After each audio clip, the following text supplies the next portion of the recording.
Hello, everyone, and good morning. Welcome to our live feed update for September 20th. I'm your host, Taran Armstrong, and with me today is Maggie. How you doing, Maggie? Hi, Taran. Hi, everybody. I'm pretty good. I can't believe this is my last update of the season. How crazy. This season feels like it was 17 years long. Never-ending season. But here we are. We made it. We made it. Yeah, Yes. I'm feeling, probably how everyone's feeling right now, where it's like just bring Sunday. I'm ready for Sunday. I want to hear all your player profiles because I actually think that they will Mm. be really interesting because of how twisty this season has been. But yes, I'm ready for Sunday to get here.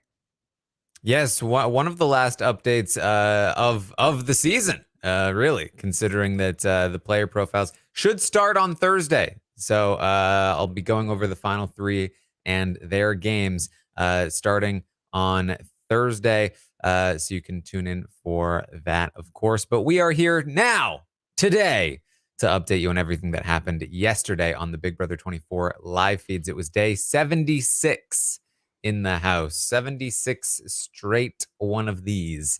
And man, we had more drama. And we have sort of solidified again who's going to be taking who to the final two. That's basically what we got. Yeah, I mean, for it being the final four, it's absolutely wild how much drama there's been. Good drama and just abysmal, sad drama. If you did not listen to yesterday's update, please do so. Taran and Kirsten brought the heat. They brought out the big guns. They said what needed to be said, okay? Anything I say will probably just be reiteration of that.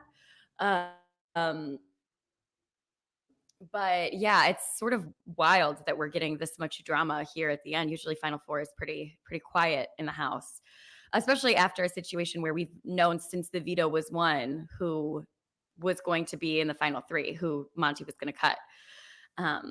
But yeah, there was pitching that happened that unfortunately didn't work, I think. But yeah, there was definitely some intrigue.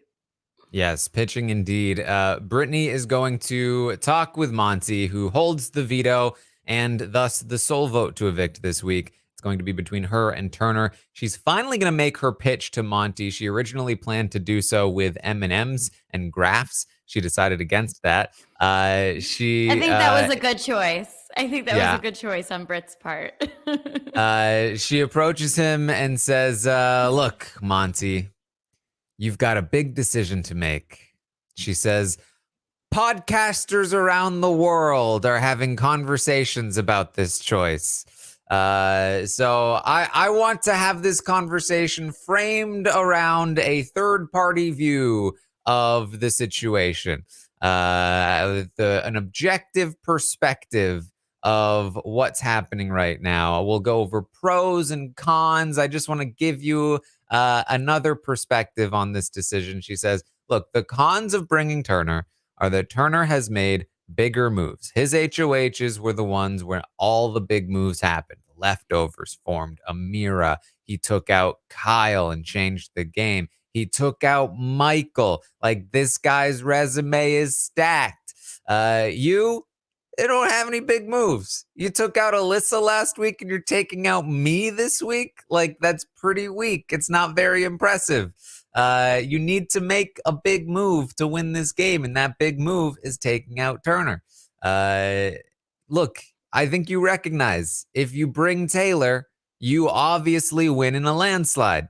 So the question is, what's the best path to get to the end with Taylor? Let me tell you. Final three HOH, parts 1 and 2, are always physical. They're always physical. And I am basically, like, Turner and I, we're like the same mentally, but he's way better than me physically. I'm basically an overweight, out of shape Turner. So do you want to compete against an overweight, out of shape Turner or a regular Turner?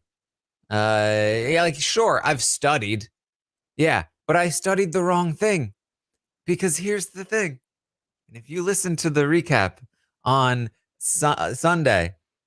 You heard my Jade Empire theory. She says, I was unsure about the day 3 thing. The thing that cost me the veto. I thought it was day 3, and it was actually day 4. And I remember asking Michael. I think he told me the wrong thing on purpose. I think he did it on purpose. He always used to tell me, why would people give the right answer? But I didn't think he'd do it to me. But I think he did. Yes, Michael. Yeah, so as much as this is a good pitch from Brittany, it's not exactly true. All of this is like the Brittany, I think, is a very formidable opponent, especially in the part 2 HOH. If the part 1 is physical, like it usually is, we're holding on to something, we're standing on spinning discs. That's sort of what I expect, is the standing on spinning discs getting hit by something. If it's something like that, I do think that Monty and Taylor have the leg up on Brittany, just because Taylor has won the wall and Monty, look at him. But Brittany has proven she's very good at these mental comps. Yeah, her studying, it cost her the veto. Monty beat her. But I do think that she's definitely a strong opponent against Monty and Taylor. And like, Brittany's not taking Monty. Taylor's not taking Monty. Like, he absolutely should be evicting Brittany in this situation. I really appreciate her trying.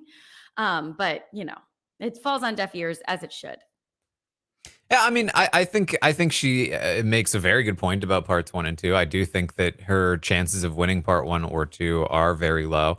But yeah, I mean, at the end of the day, Monty does have a killer point in his rebuttal. So she says, look, this is probably the biggest business decision you'll ever make, Monty.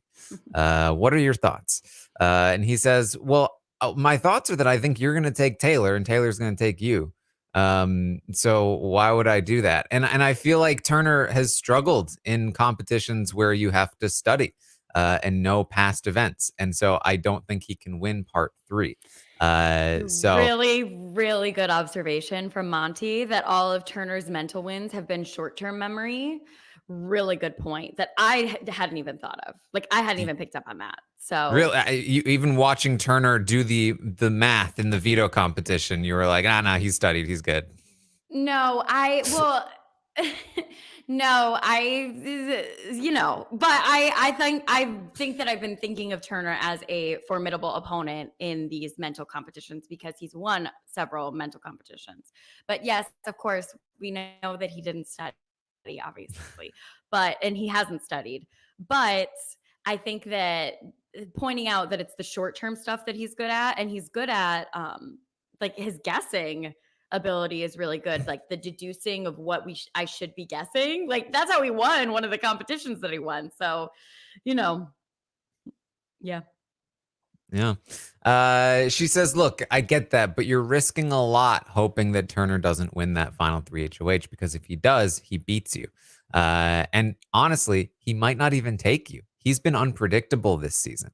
Monty says, I don't think Turner's going to cut me. Most of his decisions in the game have been directed by other people. She said, what do you mean? Well, he was in the leftovers. They directed him to do the Amira thing. And he was in the pound, and we directed him to do other things. And even the Michael HOH, like, I had to go up to him and be like, all right, I'm using the veto. And he's like, oh, who do I put up? I was like, excuse me, Turner? Did you forget? We're doing Michael. He's like, oh, yeah, sure. So I don't think he's going to cut me. I don't think he has it in him. And Brittany's like, I don't know.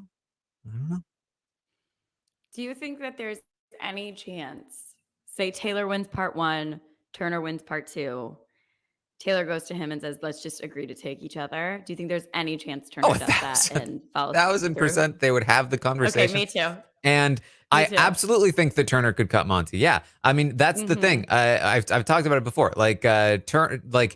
The fact that Turner is so willing to turn on allies under the direction of other people should be proof that he is willing to turn on you when there's no more direction to be had. I would absolutely be concerned, especially because you've both kind of like let it hang in the air and go unsaid that you both think that Taylor's easier to beat. And so Mm-hmm. I would definitely be concerned if I were Monty, but I don't think Turner will win. Okay.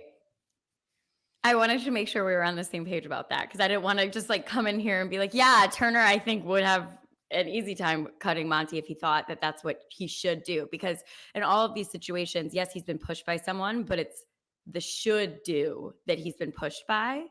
And I feel like if Taylor gets to him and is like, you should take me, obviously, even though his relationship with Taylor is not as strong as his relationship with Monty, the should do will outweigh any sort of like personal feeling. He voted out Mm-hmm. Pooch. People are forgetting Yep. this. Yep. Monty's gonna go to Turner after this pitch, and he tells him about Brittany's pitch. He's like, it's ridiculous. There were so many holes in her argument. It wasn't even worth listening to.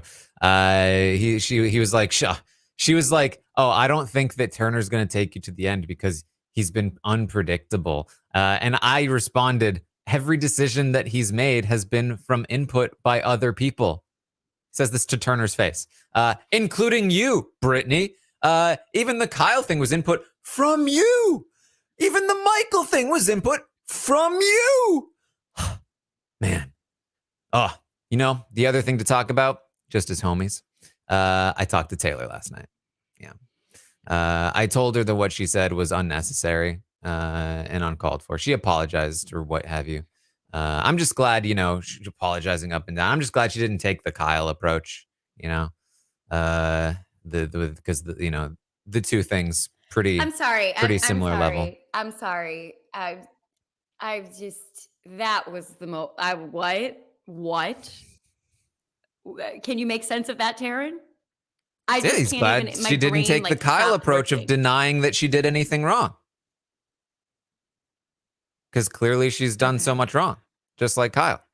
Oh my lord. Did you see the headphones? Did you see the glasses coming off with the headphones? I mean, You're right. How dare? will she even have a job after this? I don't know.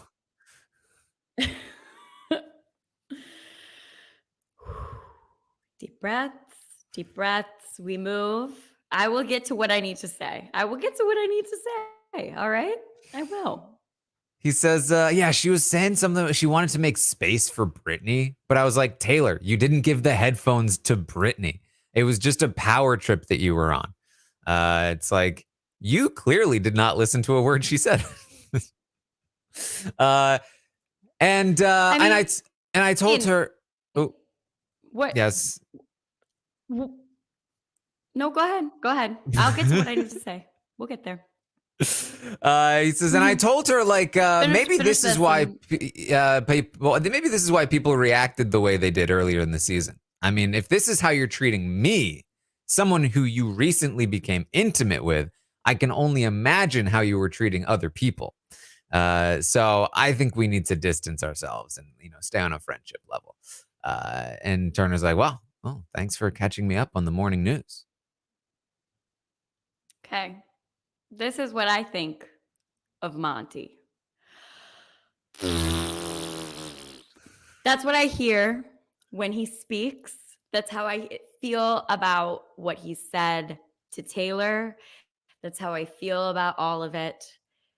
A man who, over headphone removal, gets so upset and removes all of his stuff from the HOH bathroom, only a mere 12 hours later to have to turn around and walk his beard shampoo back up to the HOH room. I think maybe we can say that person is probably acting a bit like a baby in the situation. And my biggest issue with it is that he is making her feel like she is crazy and that she is everything that's happened to her in this game was justified.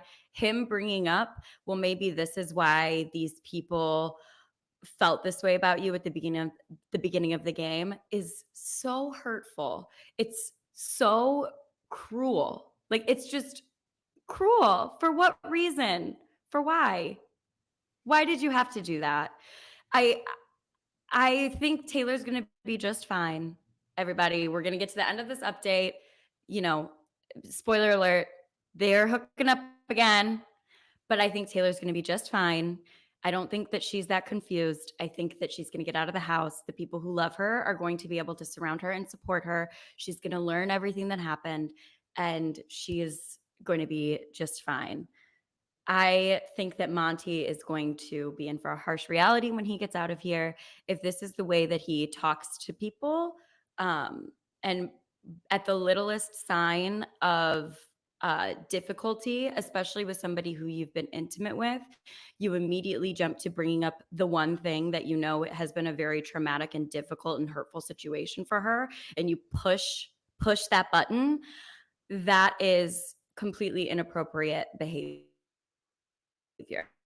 in my opinion. And, I think that there is a time and place to have a conversation like that. And I don't think that he was the right person to do it. I don't think over headphones it was the correct thing to say. And all I have to say about it truly is that's where I stand. Well, there you go. He's gonna finish the conversation saying, "Yeah, in the Brittany pit. I just can't believe Brittany approached me thinking I was so mentally weak that I'd be scared of you, Turner." There you go. Brittany's gonna talk to Taylor and let her know about her pitch to Monty. She doesn't think it went particularly well. She says that Monty told her that Turner was influenced all game by the pound. She's like, "Oh, the pound, eh?" Brittany, though, says she doesn't think the jury will see it that way. She doesn't think that, if only 4 people are involved in the pound, then that means there's only 2 people on the jury that even know about the pound. And so how are they going to be able to express to the jury that Turner didn't make his own decisions? Like, because there's 2 people on the jury that know he didn't make his own decisions at the very least, Brittany. Yep. But there's still there's 2 Taylor. Like, here's the thing: Brittany propping up Turner to Monty, good for both Brittany and Taylor. Brittany propping up Turner to Taylor, not great. But what are you gonna do? Yeah. Taylor is gonna talk to Monty again, and they're gonna have another conversation, sort of about the previous conversation.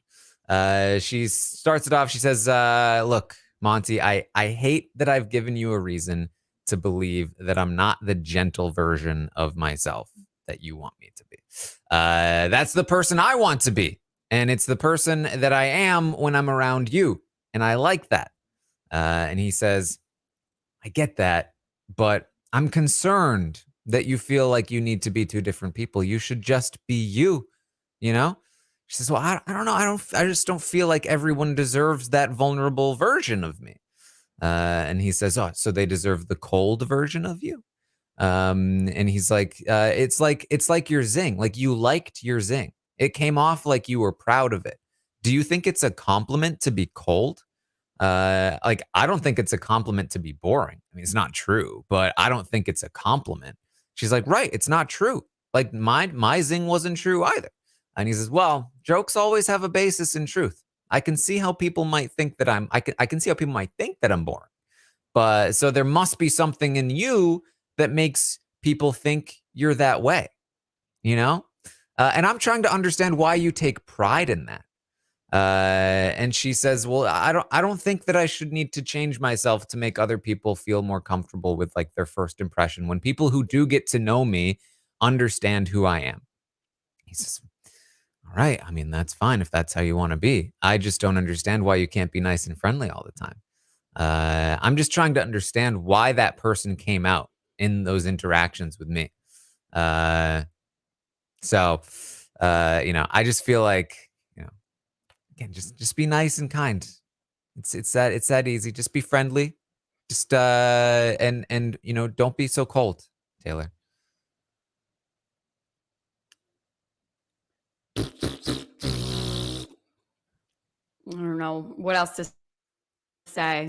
Like, Yeah. I don't have yeah. Go ahead, She's Taran. gonna go Do you have on. something to say? Yes, she's gonna. I apologize to the. We got a little bit of a connection delay. I think that is wreaking havoc on us. But Sorry. yeah, she's gonna say, well, look, I've chosen the hard route of going to the end with you. He goes, how so? She says, well, it's not gonna be easy sitting next to you in the end. And he's like, yeah, I think you have. There's a story to be told about your game this summer. She says, sure, it'll be a fair fight, but I'm gonna do whatever I can to get the two of us into those seats. I don't want you to think I'm fighting Brittany's battle, but she is easier to beat. Monty says, again, when it comes down to that last competition, Turner's just not as good at those kinds of comps. And Taylor says, well, I don't think Brittany will even get to the third comp. Says, I don't know. Turner ends up interrupting, and the conversation fades away. In the meantime, Brittany's going to talk to the cameras. It's a lengthy conversation. I picked out a couple of things that were interesting to me. In particular, she says, I don't think Monty has played that great of a game. She is not going to vote for Monty in the final two, whether he's up against Turner or Taylor. She says that she feels he was protected by Michael for far too long, and then he won one random veto, took out Michael, and that's basically his whole game. She says she hopes that she can convince the women to vote for Taylor if she's in the final two. I think that's. I don't know how well that's going to go. I mean, I think that from her, unless they're already inclined, yeah, exactly. From her, they might be like, "Shut up, Brittany. No, we're not doing what you want us to do." But I have a feeling that it sounds like a lot of the women in the jury already are rooting for her. Yes. Are rooting for Taylor. So hopefully that is something that can be accomplished. But also you have to remember that the person who's evicted at Final Four, their only interaction with the jury is that jury roundtable. They're sequestered the rest of the time. So usually the person who's out at Final Four has very little influence on the jury because they haven't been with everybody the whole time. They only talk to them for that hour and a half that they do the jury roundtable. And then they all go and get sequestered. So I think that somebody like Brittany, who has shown within the house that her social sway perhaps is not the strongest suit of her game, it might be difficult for her to make the other jury members be influenced by the way that she feels. Mm-hmm. So 3 hours later, Monty and Taylor are still up in the bed in the HOH room. They have since started cuddling, and they are, back to, just a little bit of,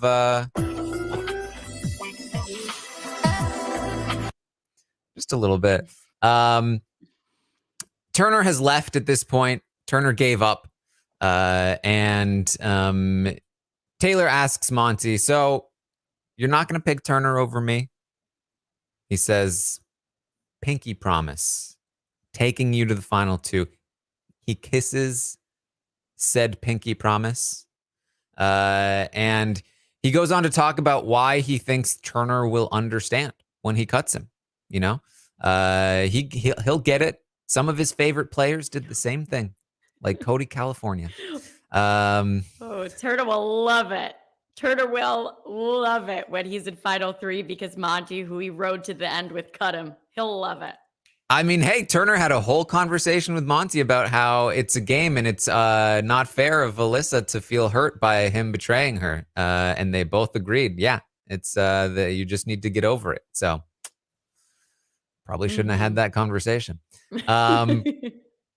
She says she still thinks it's best to take Turner out now. Monty says, well, we can both beat Turner. I'm not going to operate out of fear of Turner. Do you think, she says, do you think I'm easier to beat than Turner? Monty says, yeah, his resume is stacked. I do think there's a higher likelihood that I beat you. Yeah. She says, well, as long as you're being honest and you don't have anything locked in with Turner, I'm okay with that final three. He says, I've told you before. I'm telling you now, I'm picking you. I haven't said that to Turner. So this is Monty again locking in. I think there was some amount of fear or suspicion that Monty may decide not to take Taylor after the drama that happened the day before. But through all of it, even as he vented to Turner, he still never told Turner he was going to take him to the final two. And here he is again telling Taylor that he thinks that he will take her to the final two. And telling her to her face, I think I can beat you. I think you're easier to beat than Turner. This is, in my opinion, a wild misread. But it shouldn't be surprising, right? Because of everything that he's talking about. I mean, how ironic would it be if Monty wins the final 3 HOH and takes Taylor because he thinks she's easier to beat, and then she goes on to win the game, and in some ways goes on to win the game because of the terrible misconception that people have had of her all season long. I mean, he thinks she's easier to beat because of what he's been talking about. Well, she must have done something to cause all these people to not like her so much. Look at all these people that don't like her in the jury. She's going to be easier to beat. If she goes on to then beat him, I mean, what a story. Mm-hmm. Mwah. Ah, fingers crossed, Taran, from your mouth to God's ears, right? I think that one, you're right, horrible misread. I do think that, I was really worried when Monty won the veto that we were going to box Taylor out of final three, that she would have to win her way there. But I definitely don't think that is anymore. I just cut out for a second. You're good. I feel okay. I think that she's not, in a must-win position anymore, which is really, really great for us Taylor fans here. I think also Monty has gotten very obviously, based off of all of these conversations, Monty is really feeling himself. He's really feeling like he's right. He's justified. He's going to win this game. And I think that could be his Achilles heel here at the end. Yeah. He asks Taylor, like, you really wouldn't take Brittany to the final two if she was in the final three. She says, I really wouldn't. She says, I was livid when X took Big D over Azah. I couldn't believe it. I wouldn't want to do that. I wouldn't want to sit next to somebody who played me like that. And Monty says, well, if she doesn't deserve second place, she doesn't deserve third place either. So you're just going to have to trust me, Taylor. I've always come through for you before. I'm going to do it again. Yeah, he came through for her when he put her on the block 2 times. That was good. Yeah. Mm-hmm. He's always stood up for her in private conversations. Mm-hmm. He's always been a solid. He's really carried her through the game, if you think about it. I mean, just always come through. Exactly. Yeah. Nobody is nicer or treats Taylor better than Monty in this game. Mm-hmm. Yeah. That's pretty much it. So that conversation and hangout session, it lasted like 5 hours. And over the course of those 5 hours, you definitely got a sense from Turner, like, what? Mm-hmm. I thought this wasn't a thing anymore, Monty. Like, what's going on? Mm-hmm. Where's my bro? He's stuck down there with Brittany, having to put the awning away when he just wants to be alone in the backyard. He's not thrilled. Definitely not thrilled. Which is so fun. Like, you would think that it would be more like, we were really concerned, at least I was, when the Monty and Taylor thing began, that this was going to be really bad for Taylor's game. That people were going to start to view her like that, it was going to be really bad. But it looks like Turner is much more upset with Monty. He's like, what's going on? Hello, where are you? And I think that he thought he wasn't as upset before Monty stopped down and told him, and then was doing something completely different than what he was saying. I think that when you open up to someone emotionally and then do the opposite, that's going to sort of make them peeved. So we'll see if this has any ramifications either. But that's basically it for the rest of the night. Unless Maggie, you had anything else that you wanted to bring up? No, I just wanted to bring up, Monty slept up in the HOH room with Taylor. They were kissing before the cams cut off. But I do just want to reiterate, exactly. I do just want to reiterate to everybody that Monty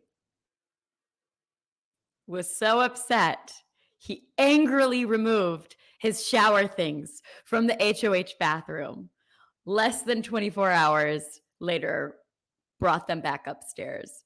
And I think that if you're looking at who is acting childish in the situation, that is where you should put your focus. Also worth noting, in the 5-hour cuddle session, Monty, maybe on purpose, maybe not, I felt deliberately put the headphones on and took a nap with the headphones, this time undisturbed. Oh my gosh. See, I didn't know that. That is, I mean, do you want to do it together, Taran? It's going to be difficult. That is just, oh. There you go. He did not do that. Oh, God.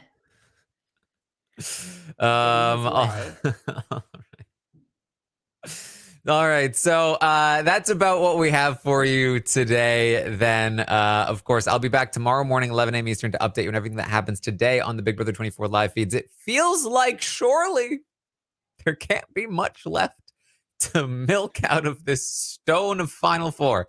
But we will see. On Thursday, I will start my recap of the final three and their games. I'm going to start with Taylor, who was the first to make it to the final three. Then I'll go over Monty's game on Friday. And then I will talk about probably Turner's game on Saturday, leading up to Sunday's finale. But in the meantime, of course, also, I'll be live later tonight, 8 p.m. Eastern, for the final roundtable of the season, where we are going to predict jury votes individually. We're going to have fun with that. We're going to rate the players one last time, predict who's going to win, who's going to take who to the final two. Make sure you check out my Twitter at Armstrong Taran. I'll be tweeting out this survey. This is not the one you want to miss. This is the biggest survey of the whole season. Make your final predictions, lock them in, have bragging rights for all of your friends, screenshot your predictions. It'll be a good time. And so we'll talk about all that tonight on the roundtable. And then, of course, on Thursday, we'll have a recap for that episode. On Friday, the recap of the recap. You can also find me on Twitch, twitch.tv/Taran Armstrong. I'll be watching all of these episodes live with all of you, including tomorrow night, Survivor premiere, The Amazing Race premiere with Claire and Derek X, which will be very fun. And then, I talked about House of the Dragon yesterday. That was a great time. Check out the book club podcast. And again, if you find me over on Twitter at Armstrong Taran, you can see all of the stuff I'm doing. I also did the Survivor draft last night. Got clearly the best team. So you can check that out as well. Maggie, where can people find you? Yeah, you can find me on Instagram and TikTok at MLMorgan_. I don't want to speak too soon, but I cover Real Housewives of Salt Lake City with Jacob Jones, and that is coming back next week. So if you're interested in hearing from us again, maybe you could tweet at Rob, let him know that that's something that you want to happen again. Hopefully we'll be back for coverage of that. And thank you guys, everybody, for hanging out this season with me on the updates. Thank you for having me, Taran. It's been a really, really fun, wild season. And I'm so happy for you that we're about to have a true off season again. You've been at this for 9 months. We've all been at it, but Taran's been at it every morning for almost 9 months straight here. So unless Julie Chen Moonves on finale night announces Celebrity Big Brother 4, hopefully you get a true off season this year, Taran. So thank you guys, everybody in the chat. You're all always so sweet to me. Thank you for all of your support. And yeah, see you around. All right. Well, thank you all so much again for joining us here today. And I will see all of you